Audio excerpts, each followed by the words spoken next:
আহার দেবেন তিনি রে ভাই, জীব দিয়েছেন যিনি, তোকে সৃষ্টি করে তোর কাছে যে আছেন তিনি ঋণী। যতক্ষণ শ্বাস রাখবে ততক্ষণ রুজি পৌঁছাতে হবে, দায়িত্ব তার। আহার দেবেন তিনি রে ভাই, জীব দিয়েছেন যিনি, তোকে সৃষ্টি করে তোর কাছে যে আছেন তিনি ঋণী। না চেয়ে দেখ ক্ষেতের ফসল, পাই যে বৃষ্টি জল, তুই যে পেলি পুত্র কন্যা, কে দিল তা বল। যার করুণায় এত পেলি, তার কেবল ভুলে গেলি। যার করুণায় এত পেলি, তারে কেবল ভুলে গেলি। ভাবনা রে ভাব, তারে দিয়ে ডাকরে নিশিদিনী। আহার দেবেন তিনি রে ভাই, জীব দিয়েছেন যিনি, তোকে সৃষ্টি করে তোর কাছে যে আছেন তিনি ঋণী।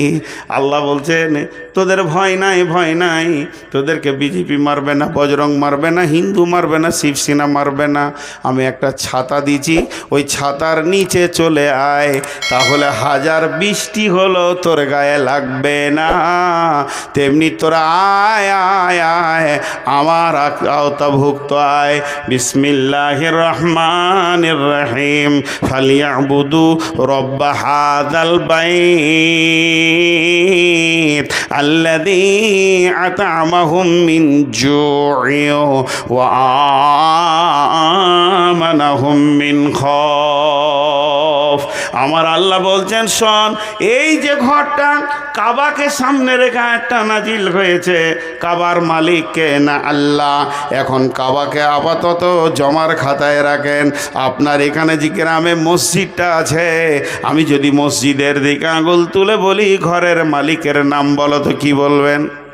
আল্লাহ।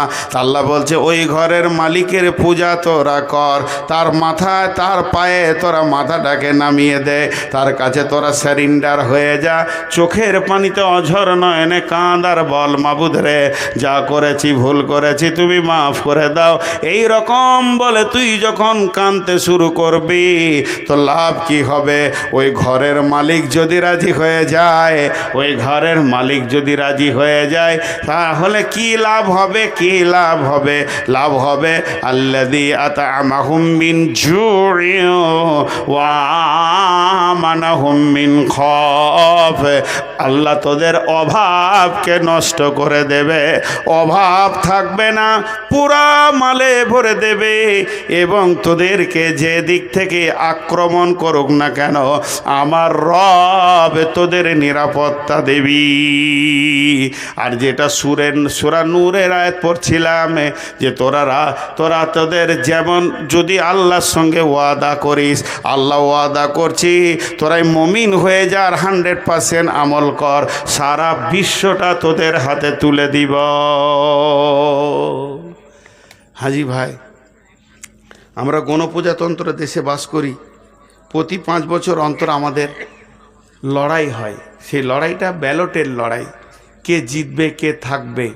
তো সামনে আমাদের লড়াই চলে আসছে, বিরাট যুদ্ধ হবে। এই যুদ্ধে এক দল বিজয়ী হবে, এক দল হেরে যাবে। যারা বিজয়ী হবে তাদের পতাকা উড়বে, যারা পরাজিত হবে তাদের পতাকা নিচে নেমে যাবে। সামনে ভোট আসছে, তো এত ব্যালট, এত লড়াই, এত ইভিএম মেশিন, আর কিছু আর কিছু আর কিছু। আর আল্লাহ বলছে রাতারাতি চেঞ্জ করে দিতে পারবো। পারবে আল্লাহ? পারবে, পারবে, পেরেছেন। এর আগে ঘটনা ঘটেছে, বিশ্বনবী বাহরাইন সম্রাটের কাছে পাঠিয়েছিলেন। বিশ্বনবী পাঠিয়েছিলেন, জেরুজালেম গিয়েছিলেন হযরত উমর। একজনের দেশ জয় হয়েছে, 30টা সাহাবীতে বাহরাইনকে জয় করেছে। পারবে, সে ক্ষমতা আল্লাহর আছে। কিচ্ছু লয়। ওই যে মন্ত্রীগুলো দেখছেন খালি মুসলিমদের বিরুদ্ধে, ওদেরকে ইমান দিয়ে দেবে আল্লাহ, আপার লেভেলের ইমান দিয়ে দেবে। নরেন্দ্র মোদী আজকে মুসলিমদের বিরুদ্ধে কথা বলছে, কালকে দেখবেন যে ওই মসজিদ ঝাঁট দিছে। এটা আল্লাহ করতে পারেন। বিধায় আজকে আমাদেরকে সেই বিজয়ী পতাকা দেখতে গেলে যাকে রাজি করতে হবে তার নাম কি? আল্লাহ। যাকে রাজি করতে হবে তার নাম কি? আল্লাহ। উঠাউঠি করবেন না। 2টা বাজতে 10 মিনিট আছে, পুরো 2টাতেই ছাড়বো ইনশাআল্লাহ। কারণ আমি আজকে এই 2-3 দিন যা রোদ যাচ্ছে, আর আমি এমনি রুগী মানুষ, রোদে বেরোতে পারছি না। আর গাড়ি আনতাম, একটু ড্রাইভারের সমস্যায় আনিনি। আর একটা বড় সমস্যা, এখন ভোটে গাড়িগুলো কেড়ে নিচ্ছে। আর আমার যা গাড়ি দেখলেই তো প্রিজাইডিং অফিসারের পাছায় ফোঁড়া উঠবে যে এত দামি গাড়ি, এটাই নেব। ওই গাড়িগুলোকে কেড়ে নিচ্ছে, সিজার দৃষ্টি দিয়ে ছেড়ে দিচ্ছে। ওই ভয়ে আমি ড্রাইভারকে বলেছি গাড়ি বাইরে বার করিস না এখন, আর 10-15 দিন গেলে গাড়ি ধরাটা ছেড়ে দেবে, ওদের লিস্ট পোড়া হয়ে গেলে। তো এই জন্যে এইভাবে আসতে হয়েছে খুব কষ্টে। তো আমি আজকে টোটাল বক্তব্যটা 2 মিনিট 3 মিনিটে বলবো। যেটা হয়ে গিয়েছে, ইস ঘর মে আগ লাগি হ্যায় ঘর হি কি চেরাগ সে। আমরা ছিলাম বাঘের বাচ্চা, কিন্তু হয়ে গিয়েছি এখন ভেড়ার বাচ্চা। বাঘের বাচ্চা হজরত উমর, হজরত আলী হজরত আলীকে দেখলে তো কাফেররা থরথর করে কাঁপতো। হজরত উমরকে দেখলে তো শয়তান আবার ও রাস্তায় হাঁটতো না। উমর আসছে তাহলে অন্য রাস্তায় যেতে হবে।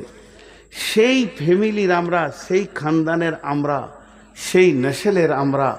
আমাদের কাছে আজও কোরআন রয়েছে, শক্তি রয়েছে, কিন্তু আমরা অন্ধের পথে হেঁটে অনেক দূর চলে গেছি। কোরআন একটা শব্দ আছে আচ্ছা ইহুন সূরা তওবাতে, মানে এমন পথভ্রষ্ট হয়ে গেছি, আমাদের কাছ থেকে আল্লাহ নারাজ হয়ে গেছে, আল্লাহ নারাজ হয়ে গেছেন, আল্লাহ নারাজ হয়ে গেছে। এর জন্য আল্লাহকে রাজি করতে হবে, এটা আমাদের প্রথম কাজ, এটা আমাদের প্রথম কাজ। হেরি পশ্চাতে চাহি তুমি চলিয়াছ রৌদ্রদগ্ধ দুর্মরু পথ বহি, জেরুজালেমের কেল্লা যেতায় আছে অবরোধ করি, বীর মুসলিম সিনা দল তব বহুদিন মাস ধরি। জি, হজরত উমারের জামানায় জেরুজালেমে কয়েকটা সৈন্য পাঠানো হয়েছে, সেখানে কালেমার দাওয়াত দাও। ওরা সেগুলোকে অবরোধ করে রেখে দিয়েছে, ছোট্ট দেশ। আর হজরত উমার 18 লক্ষ বর্গ মাইলের তখন শাসন করেন। যখন এই সাহাবিগুলো পৌঁছিয়েছে, এদেরকে যখন কেল্লায় অবরোধ করে দিয়েছে, তখন তদানীন্তনকালে জেরুজালেমে যিনি শাসন করতেন তিনি ছিলেন একটা পাদ্রী পোপ, খ্রিস্টানদের মৌলবি। তো সে একটা চিঠি লিখে পাঠালো মদিনায় একটা দূতকে দিয়ে, এটা হজরত উমারকে দাও। চিঠিতে কি লেখা আছে এমন কিছু নয়, আমিরুল মুমিনিন খলিফাতুল মুসলিমিন হজরত উমার, আপনি আমাদের দেশে আসেন, আপনাকে চিঠি মাধ্যম দিয়ে নিমন্ত্রণ জানালাম। আপনার সঙ্গে আমি আপোষ করে নিব, লড়াই বা যুদ্ধতে যাব না, কারণ আমার যা নাগরিক তার থেকে আপনার সৈন্য বেশি, আপনার সঙ্গে লড়াইয়ে পারবো না। এই চিঠিটা নিয়ে যাচ্ছে একটা দূত, সেই রকম পোশাক, রাষ্ট্রদূত। মদিনা পৌঁছানোর পর ছেলেদেরকে জিজ্ঞাসা করছে, হ্যাঁ গো মসজিদে নববী কোনটা? চিনতে পারছে না। বলে এই সামনে যান, দেখবেন যে একদম বাম সাইডে ওটা মসজিদে নববী। মসজিদে নববী এমন একটা সিংহাসন, সেখান থেকে সারা বিশ্বের আইন রচনা হয়। তো সেইখানে যাও, গিয়ে দেখছে খেজুর গাছ, খেজুর পাতা, ওর মনে ধরছে না। তো একজনকে জিজ্ঞেস করছে মসজিদে নববী কোনটা? বুঝে চোখে কিছু হয়েছে নাকি, দেখতে পেয়েছো না, এটাই তো। হ্যাঁ, তো অবাক। কবি নজরুল বলছেন, সাই মোম ঝরে পড়েছে কুটির, তুমি তো পরনি নুয়ে, খেজুর পাতার প্রসাদ তোমার বারে বারে গিয়াছে ক্ষয়ে। কি রাজ দরবার, খালি পাতাগুলো পড়ে যেছে, পচে পড়ে যাচ্ছে, রাজ দরবারটা ক্ষয় হয়ে যাচ্ছে। সাই মোম ঝরে পড়েছে কুটির, তুমি তো পরনি নুয়ে।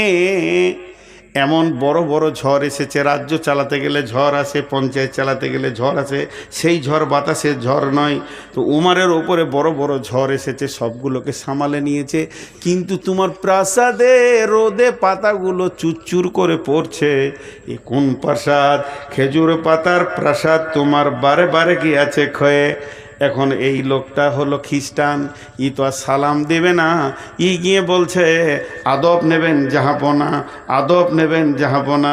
হযরত ওমর শুয়ে আছেন বালুর ওপরে, বিছানা নাই, চাদর নাই, বালিশ নাই, মাথাতে হাতটা দিয়ে শুয়ে আছেন। ঘুম থেকে উঠে শুয়ে বলছে কে গো? তখন ওই লোক বলছে আমি জেরুজালেম থেকে এসেছি। আর একটু নড়ে বসলো, বলো বলো বলো। আমার সৈন্য তো সেখানে গেছে কাজে, তাহলে কি অবস্থায় আছে? বলে আমি কিছু বলতে পারবো না, আমার বলারও কোনো অর্ডার নাই। চিঠিটা আপনাকে দিয়েছে আমাদের দেশের মন্ত্রী, এই এটা দিয়েছে প্রাইম মিনিস্টার, এটা আপনি পড়ে নেন। চিঠিটা পড়ে দেখলো যে আমাকে ওই দেশে ডাকা হয়েছে। সঙ্গে সঙ্গে গোলামকে ডাকছে, আসলামা আসলামা আসলামা ছিল কেউ হযরত উমরকে দেওয়া হয়েছিল রাজভান্ডার থেকে একটা খাদিম বা খাদিম দেওয়া হয়েছিল। আসলামা আসলো, আদবের সঙ্গে বললেন জাহাপনা বলেন কি করতে হবে? বলে একটা উট রেডি করো, এক্ষুনি আমাকে জেরুজালেম যেতে হবে। জেরুজালেমে গিয়ে এই মাত্র জেরুজালেম থেকে তাকাজা এসেছে, ইসলামকে বাঁচানোর জন্য যেতে হবে।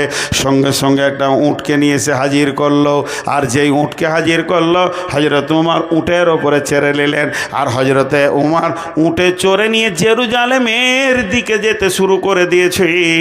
কবি নজরুল কলম ধরে নিলেন, হেরি পশ্চাতে চাহি তুমি চলিয়াছ রৌদ্র দগ্ধ দুর্মরু পথ বহে, জেরুজালেমের কেল্লা জিতায় আছে অবরোধ করে, বীর মুসলিম সিনা দল তব বহুদিন মাস ধরি, দুর্গের দ্বার খুলিবে তারা বলেছে শত্রু শেষে, উমার যদি গো সন্ধিপত্রে স্বাক্ষর দেয় এসে, হায় রে আদেক ধারার মালিক বিরল মুমিনিন, শুনেছে খবর একাএকি উঠে চলেছে বিরামহীন, সাহারা পাড়ায় ঝুলিতে দুখানা শুকনো খুব জরুরি, একটি মশকে এতটুকু পানি, খুরমা 2-3 মুঠি, প্রহরীবিহীন সম্রাট চালায় একা উঠে চোরি, চলেছে মাত্র একটি গোলাম উটের রশি ধরি, মরুর ঊর্ধ্ব আকাশে সূর্য আগুন বৃষ্টি করে, সেই সে আগুন তাতে খৈসম ফুটে বালুকার মরু পরে, কিছু দূর যেতে উঠতে নামি কহিল গোলামের ভাই, পেরেশান বড় হইয়াছ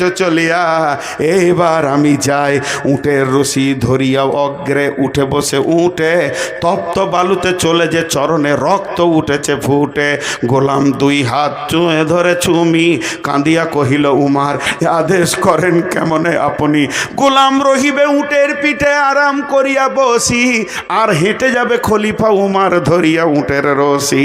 খলিফা হাসিয়া বলে, তুমি জিতে গিয়ে বড় হতে চাও ভাই রে, এমনই চলে, রোজ কিয়ামতে আল্লাহ যেদিন বলিবে উমার ওরে, করিনি খলিফা মুসলিম জাহানের তরে, সুখ তরে তোরে, কি জবাব দিব কি করিয়া মুখ দেখাবো?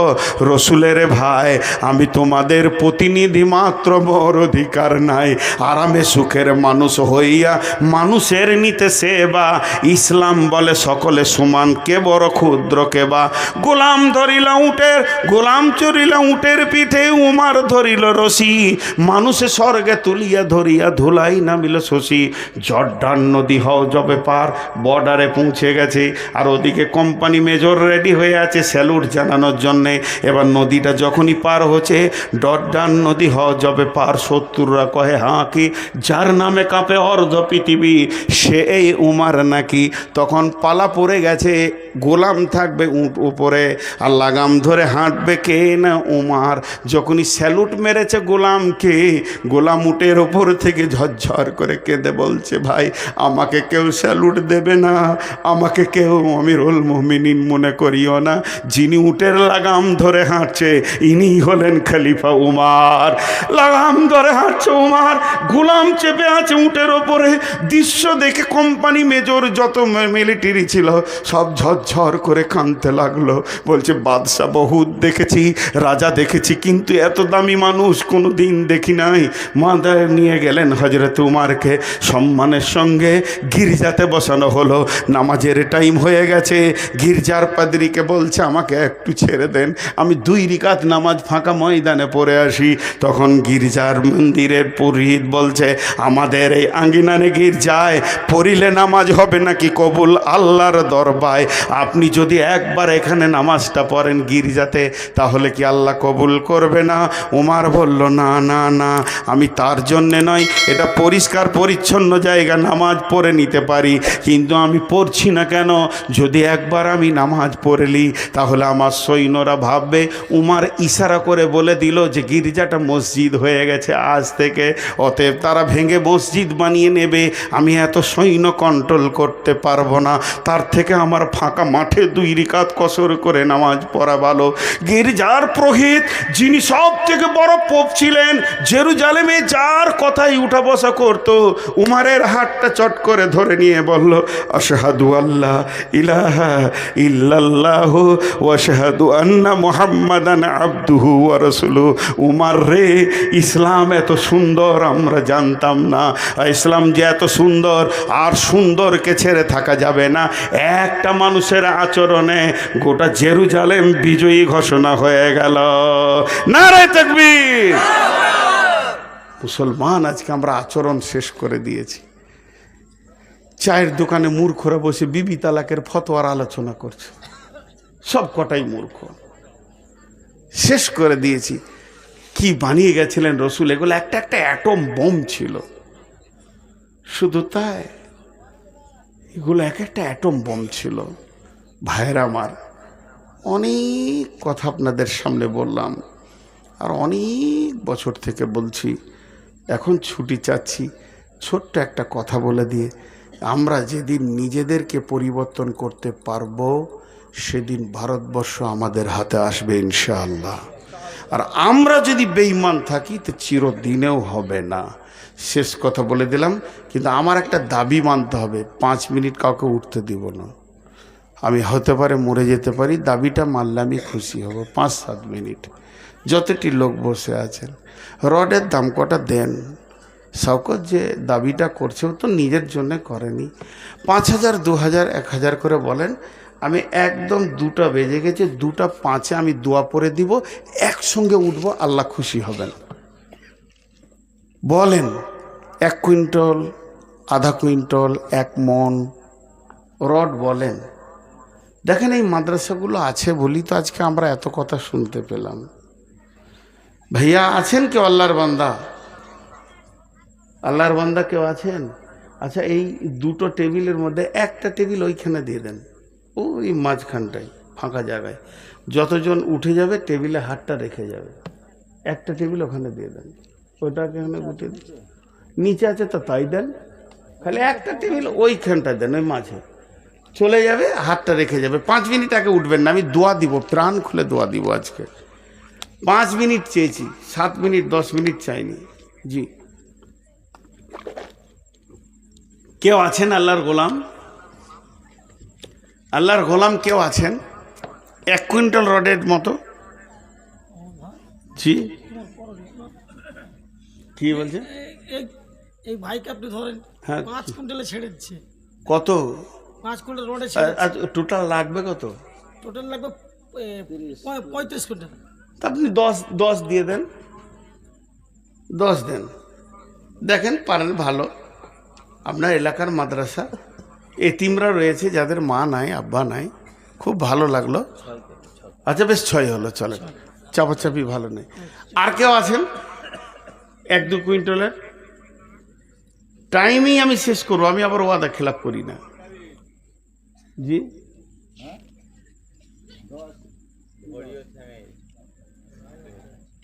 কি বলছে?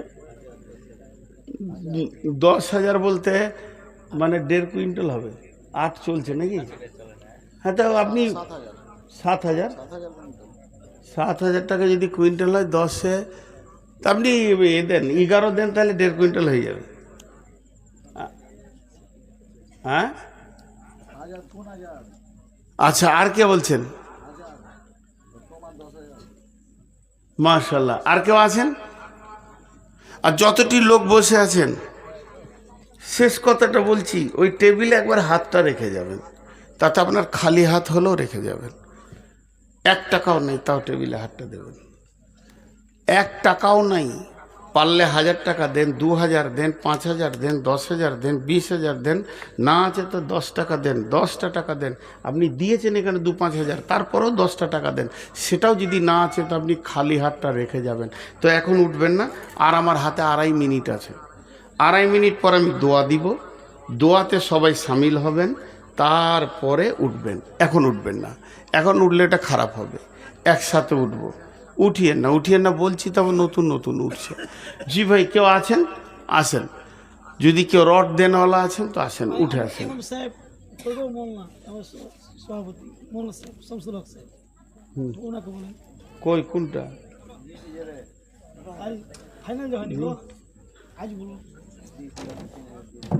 3000 আচ্ছা 3000 দিয়েছেন উনি, আর 4,000 দিয়ে দেবেন, 1 কুইন্টাল হয়ে যাবে ইনশাআল্লাহ।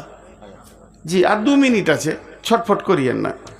যারা উঠছে তারা ভুল করছে, বুঝতে পারছে না। একসঙ্গে দোয়া করবো, আল্লাহ খুশি হবেন। জি, আমিও টাইম চেঞ্জ করব না, ছোট্ট করে দোয়া করে ছেড়ে দেবো ইনশাআল্লাহ। উঠিয়েন না, আল্লাহর গোলাম রসুলের উম্মত, উঠিয়েন না।